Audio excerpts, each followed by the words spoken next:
Le furosémide est certainement utilisé dans cette maladie. Je souhaiterais faire remarquer qu'il s'agit d'un ensemble hétérogène, à savoir que si vous regardez le graphique sur votre gauche, vous observez la présence de 5 paramètres. Nous commencerons en bas de la diapositive et examinerons les niveaux d'aldostérone. Et vous pourrez constater que dans le traitement pour l'insuffisance cardiaque chez les patients humains, le furosémide active l'aldostérone, ce qui signifie que la libération d'aldostérone augmente avec le furosémide. Cela ne devrait pas nous surprendre dans la mesure où nous modifions le débit sanguin rénal, activant du même coup le système rénine-angiotensine-aldostérone. Autre réaction, nous constatons que l'angiotensine 2 et la rénine plasmatique s'élèvent également chez les patients traités par le diurétique de Lens qu'est le furosémide. Nous pouvons voir dans la partie supérieure de la diapositive que le débit cardiaque baisse.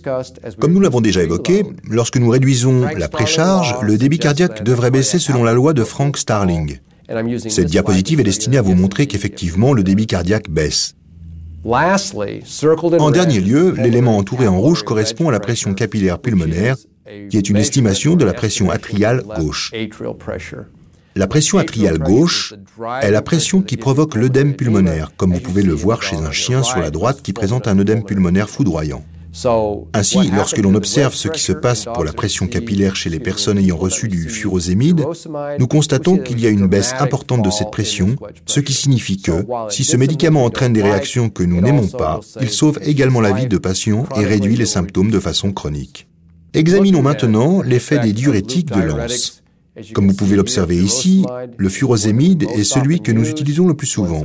C'est celui dont l'usage est approuvé chez les chiens. Il fonctionne sur la branche ascendante de Lens de Henle, mais il nous faut reconnaître qu'il active le système rénine-angiotensine-aldostérone. Il peut générer hypotension et urémie, il réduit le débit cardiaque de par son mécanisme d'action et il peut avoir pour conséquence une hypokaliémie et une hypomagnésiémie qui augmentent les risques d'arythmie.